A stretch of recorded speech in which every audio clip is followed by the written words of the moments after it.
Hello students, welcome once again to math class. इस problem में maximum लोगों को परेशानी रहती है। आज यहाँ पर हम डिस्कस करेंगे, बहुत सिंपल सा प्रॉब्लम है। देखते हैं इसे।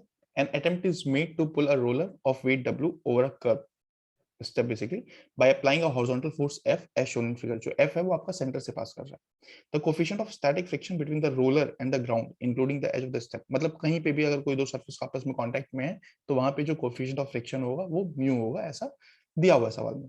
Identify the correct free body diagram of the roller when the roller is just about to climb over the step. अब यहाँ पे ये जो just about to climb over the step है उससे आप दो चीजें समझिए।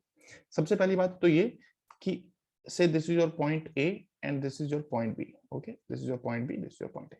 तो point A से कांटेक्ट खत्म हो रहा है, इसका मतलब पहला मतलब तो ये है जस्ट अबाउट टू क्लाइंब। क्या हुआ कि पॉइंट ए से कांटेक्ट खत्म हो रहा है इस रोलर का, ठीक। और दूसरा जो मतलब है इस स्टेटमेंट का वो ये है कि बॉडी अभी भी इक्विलिब्रियम में है, बॉडी अभी भी इक्विलिब्रियम में है। तो दो पॉइंट यहां से हमें इन्फर करना है, ये चीज हमें समझ में आनी चाहिए। Let's start. After getting the understanding of the problem completely, अब हमें सिर्फ और सिर्फ फ्री बॉडी डायग्राम बनाना है। फ्री बॉडी डायग्राम इस प्रॉब्लम में बनाने के लिए, इसका सॉल्यूशन लेने के लिए जो दो बातें हमें ध्यान में रखनी है वो ध्यान से सुन लीजिए। एक हो गया हमारा इक्विलिब्रियम। इक्विलिब्रियम लैंग्वेज समझने के बाद हमें ये समझ में आया कि बॉडी इक्विलिब्रियम में रहनी चाहिए। और दूसरा कि हमें फ्रिक्शन के बारे में आइडिया होना चाहिए कि फ्रिक्शन कब लगता है, हमेशा लगता है या फिर रिक्वायरमेंट पे लगता है। फ्रिक्शन की बेसिकली जो प्रॉपर्टीज है वो हमें पता होनी चाहिए, ठीक है। तो शुरू करते हैं। As far as this particular problem is concern, force F लग रहा है टुवर्ड्स राइट हॉरिजॉन्टली, कोई दिक्कत की बात नहीं है। इसके अलावा एक वर्टिकल डाउनवर्ड वेट लगेगा, इसमें भी कोई दो राय नहीं है। इसके अलावा नॉर्मल रिएक्शन आएगा फ्रॉम पॉइंट बी, इसमें भी कोई दो राय नहीं है। तो यहां तक FBD, as far as FBD is concern, FBD के लिए हमें सपोर्ट हटाना पड़ेगा, सपोर्ट हटा देता हूं। तो as far as FBD is concern ये बातें यहां तक क्लियर है, ठीक है। अब बात आती है फ्रिक्शन की। तो फ्रिक्शन आपका टेंजेंशियली इधर लग रहा होगा या फिर टेंजेंशियली ऑपोजिट डायरेक्शन में लग रहा होगा, लग सकता है, ऐसा लगने का कुछ नहीं है, लग सकता है। बट द पॉइंट इज कि अगर इसको इक्विलिब्रियम में रहना है, अगर इसको इक्विलिब्रियम में रहना है तो नेट मोमेंट आपका पॉइंट ओ के अबाउट जीरो होना चाहिए। नेट मोमेंट पॉइंट ओ के अबाउट जीरो होना चाहिए। अगर मैं बात करूं कि एफ की वजह से मोमेंट अभी जीरो है, डब्ल्यू की वजह से भी मोमेंट जीरो है, एन की वजह से भी मोमेंट जीरो है, क्योंकि सबके सब यहीं से पॉइंट ओ से ही पास कर रहे हैं, सबके कोरस्पॉन्डिंग जो मोमेंट आर्म है वो जीरो ही आ रहा है पॉइंट ओ के अबाउट। तो कोई भी कोई मोमेंट क्रिएट नहीं कर रहा पॉइंट ओ के अबाउट। अगर फ्रिक्शन अप्लाई होने लगता, अगर फ्रिक्शन अप्लाई होने लगता किसी भी डायरेक्शन में, अगर फ्रिक्शन अप्लाई होने लगता तो उस केस में क्या होता, उस केस में एक नेट मोमेंट आया था और बॉडी इक्विलिब्रियम में नहीं रहती। तो इस बात की गारंटी है कि अगर बॉडी को इक्विलिब्रियम में रहना है तो यहां पर जो फ्रिक्शन की वैल्यू होगी वो जीरो होगी, ठीक है। फ्रिक्शन आ सकता था but it is not required. Why it is not required? Because the point of contact is neither slipping nor it is having any tendency to slip.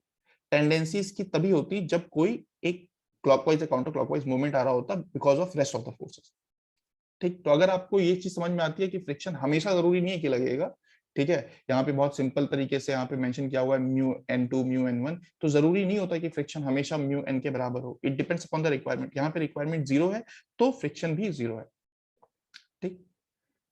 तो इसके हिसाब से अकॉर्डिंग टू दिस हमारा जो ऑप्शन हो जाएगा वो बी हो जाएगा। आर से यहाँ पे रिप्रेजेंट कर रखा है, आप इसको एन से भी रिप्रेजेंट कर सकते थे क्योंकि फ्रिक्शन जीरो है, तो एन और फ्रिक्शन का जो रिजल्टेंट है आर वो भी आपका अलोंग एन ही होगा, ठीक। तो ये बहुत बेसिक सी बात है, समझ में आ रही है। ऑप्शन ए क्यों नहीं है? ऑप्शन ए इसलिए नहीं है क्योंकि यहाँ पे सपोर्ट आपका रिप्रेजेंट किया हुआ है, बाकी सी और डी तो डेफिनेटली नहीं हो सकते, ठीक। तो यहाँ पर ऑप्शन बी आपका, let's say this is option B, तो ऑप्शन बी आपका करेक्ट आंसर है।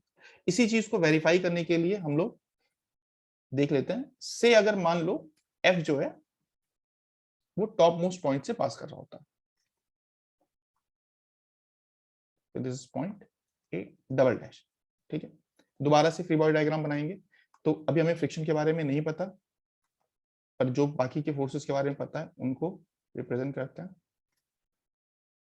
तो नॉर्मल हो गया, वेट हो गया, फ्रिक्शन के बारे में नहीं पता, बॉडी को इक्विलिब्रियम में रहना ही रहना है। अगर मैं सेंटर के अबाउट, पॉइंट ओ के अबाउट मोमेंट कैलकुलेट करूं तो डब्ल्यू की वजह से और एन की वजह से कोई मोमेंट नहीं आएगा, लेकिन फ्रिक्शन की वजह से एक क्लॉकवाइज मोमेंट आएगा। और अगर फ्रिक्शन की वजह से क्लॉकवाइज मोमेंट आ रहा है तो इसको काउंटर करने के लिए, इसको